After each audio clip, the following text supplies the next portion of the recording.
One of the great things about fencing is that you get to customize your kit. For my mask, I was originally going to paint a wolf on it, but seeing as how I put a wolf on the back of my jacket, I decided to go with a rune. I chose algaes as a protection rune. This whole endeavor was a real learning opportunity for me, and I hope that this video might help you avoid some of the mistakes that I made when painting my mask.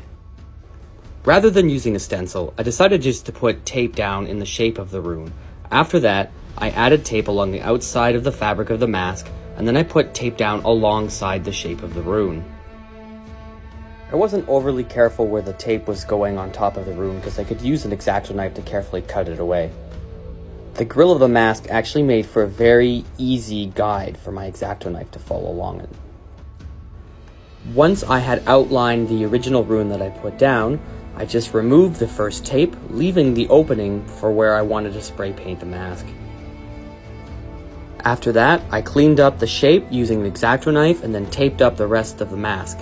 I also ensured that the entirety of the inside of the mask was taped because I didn't want to accidentally spray paint anything on the inside. Maybe I went a little crazy with the newspaper and the tape here, but really, I just didn't want to make any mistakes. I mean, this mask is an investment, and the last thing I wanted to do was mess it up.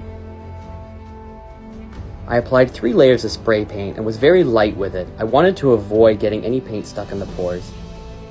I was very happy with the final product until I put the mask overlay over top and discovered that the entire rune was actually covered by the mask overlay.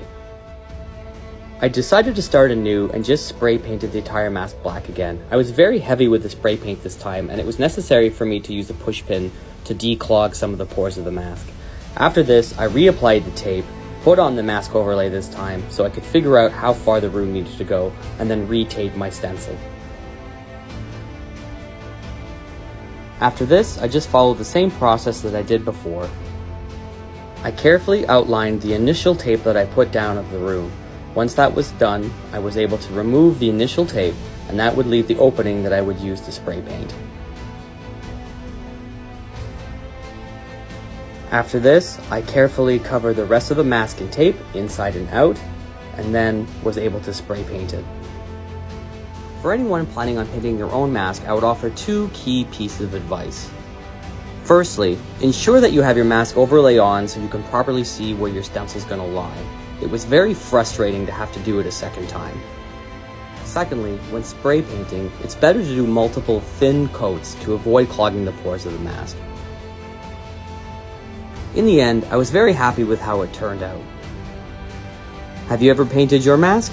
Let me know what designs you've done in the comments below. Thanks for watching.